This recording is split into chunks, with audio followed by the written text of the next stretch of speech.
ಕೇರಳದ ವಯನಾಡಿನಲ್ಲಿ ಭೂಕುಸಿತವಾದ ನಂತರ ಸಾಕಷ್ಟು ಜನ ಸಾಕಷ್ಟು ರೀತಿಯ ಸಹಾಯವನ್ನ ಮಾಡ್ತಾ ಇದ್ದಾರೆ. ಅಂದ್ರೆ ಎಲ್ಲ ಒಂದು ಕಡೆ ಇಲ್ಲಿ ವಯನಾಡಿನಲ್ಲಿ ಪ್ರತಿ ಗ್ರಾಮಸ್ಥರು, ಅಕ್ಕಪಕ್ಕದ ಗ್ರಾಮಸ್ಥರು ಒಂದೊಂದು ಜವಾಬ್ದಾರಿಯನ್ನ ತೆಗೆದುಕೊಳ್ತಾ ಇದ್ದಾರೆ. ಕೆಲವೊಂದಷ್ಟು ಜನ ಊಟವನ್ನ ಸರಬರಾಜು ಮಾಡುವಂತ ಕೆಲಸವನ್ನ ಮಾಡಿದ್ರೆ, ಮತ್ತೊಂದಷ್ಟು ಜನ ನೀರು ಸರಬರಾಜು ಮಾಡುವಂತ ಕೆಲಸವನ್ನ ಮಾಡ್ತಾ ಇದ್ದಾರೆ. ಆದ್ರೆ ಇಲ್ಲಿ ಕೆಲವೊಂದಷ್ಟು ಜನ ಯುವಕರಿದ್ದಾರೆ, ಸುಮಾರು 6 ದಿನದಿಂದಲೂ ಕೂಡ ಇಲ್ಲೇ ನಿಂತಿರ್ತಾರೆ. ಅಂದ್ರೆ ಯಾವ ಕಾರಣಕ್ಕೆ ಇವ್ರು ನಿಂತಿರ್ಬೋದು ಅಂತ ನಿಮ್ಗೂ ಕೂಡ ಅನ್ನಿಸ್ಬೋದು. ಅಂದ್ರೆ ಯಾವ ಕಾರಣಕ್ಕೆ ಇವರು ಇಲ್ಲೇ ನಿಂತಿರ್ತಾರೆ ಅಂದ್ರೆ, ಪ್ರತಿನಿತ್ಯ ಕೂಡ ಮೊದಲನೇ ದಿನದಿಂದ ಯಾವತ್ತು ರೆಸ್ಕ್ಯೂ ಆಪರೇಷನ್ ಶುರುವಾಯಿತೋ ಅಥವಾ ಭೂಕುಸಿತವಾಯಿತೋ ಅವತ್ತಿನಿಂದಲೂ ಕೂಡ ವೆಹಿಕಲ್ಸ್ಗಳು ಜಾಸ್ತಿ ಓಡಾಡೋದಕ್ಕೆ ಶುರುವಾಯಿತು.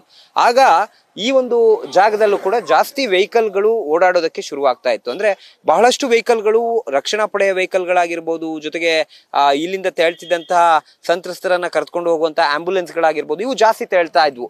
ಆಂಬ್ಯುಲೆನ್ಸ್ಗಳು ತೆರಳ್ತಿದ್ದಂಥ ಸಂದರ್ಭದಲ್ಲಿ ಈ ಜಾಗದಲ್ಲಿ ತಿರುವು ಇರೋದ್ರಿಂದ ಆಕ್ಸಿಡೆಂಟ್ ಆಗುವಂತ ಸಾಧ್ಯತೆಗಳಿರ್ತವೆ. ಅಂದ್ರೆ ಕಂಪ್ಲೀಟ್ ಆಗಿ ಯೂ ಟರ್ನ್ ಇದೆ. ಹಾಗಾಗಿ ಇಂತಹ ಜಾಗದಲ್ಲಿ ನಿಂತು ಎರಡೂ ಬದಿಯಲ್ಲಿ ಬರೋರಿಗೆ ಸಿಗ್ನಲ್ ಅನ್ನ ತೋರಿಸುವಂತಹ ಕೆಲಸವನ್ನ, ಅಂದ್ರೆ ವೆಹಿಕಲ್ಸ್ ಗಳನ್ನ, ಒಂದು ವೆಹಿಕಲ್ ಅನ್ನ ಸ್ಟಾಪ್ ಮಾಡಿ ಇನ್ನು ಉಳಿದಂತಹ ವೆಹಿಕಲ್ ಗಳನ್ನ ಕಳಿಸುವಂತಹ ಕೆಲಸವನ್ನ ಇಲ್ಲಿನ ಯುವಕರು ಮಾಡ್ತಾ ಇರುವಂತದ್ದು. ಅಂದ್ರೆ ಪ್ರತಿನಿತ್ಯ ಕೂಡ 6 ದಿನದಿಂದ ನಾವು ಕೂಡ ನ್ಯೂಸ್ ಫಸ್ಟ್ ಟೀಮ್ ಅಬ್ಸರ್ವ್ ಮಾಡ್ತಾನೆ ಇದೀವಿ. ಪ್ರತಿನಿತ್ಯ ಇದೇ ಜಾಗದಲ್ಲಿ ನಿಲ್ತಾರೆ, ಇದೇ ಜಾಗದಲ್ಲಿ ನಿಂತು ವೆಹಿಕಲ್ಸ್ ಗಳು ಏನ್ ಬರ್ತವೆ ಆ ವೆಹಿಕಲ್ಸ್ ಗಳಿಗೆ ದಾರಿಯನ್ನ ತೋರಿಸ್ತಾರೆ. ಅಂದ್ರೆ ಎರಡು ಕಡೆ ಕೂಡ ಈ ಬದಿಯಲ್ಲಿ ವೆಹಿಕಲ್ಸ್ ಗಳು ಬರ್ತಾ ಇಲ್ಲ, ನೀವು ಮೂವ್ ಆಗ್ಬೋದು, ಈ ರೀತಿಯಲ್ಲಿ. ಅಂದ್ರೆ ಸಣ್ಣ ಸಣ್ಣ ಸಹಾಯವಾದ್ರೂ ಕೂಡ ಒಂದೊಂದು ರೀತಿಯಲ್ಲಿ ಸಹಾಯವನ್ನ, ಅಂದ್ರೆ ಪ್ರತಿಯೊಬ್ರು ಕೂಡ ಅವ್ರ ಕೈಲಾದಷ್ಟು ಒಂದು ಸಹಾಯವನ್ನ ಮಾಡ್ತಾ ಇದ್ರೆ, ಆರ್ಥಿಕವಾಗಿ ಸಂಕಷ್ಟದಲ್ಲಿರೋರು, ಅದ ಆರ್ಥಿಕವಾಗಿ ಅವ್ರ ಕೈಲಿ ಆಗಲ್ಲ ಅನ್ನುವಂಥವ್ರು ಬೇರೆ ಬೇರೆ ರೀತಿ ಸಹಾಯವನ್ನ, ಅಂದ್ರೆ ನೀರನ್ನ ಸರಬರಾಜು ಮಾಡುವಂಥದ್ದು ಅಥವಾ ಊಟ ಇಸ್ಕೊಂಡು ಇಲ್ಲಿಂದ ತೆಗೆದುಕೊಂಡು ಹೋಗಿ ಸರಬರಾಜು ಮಾಡುವಂತ ಕೆಲಸವನ್ನ ಮಾಡ್ತಾ ಇದ್ರೆ,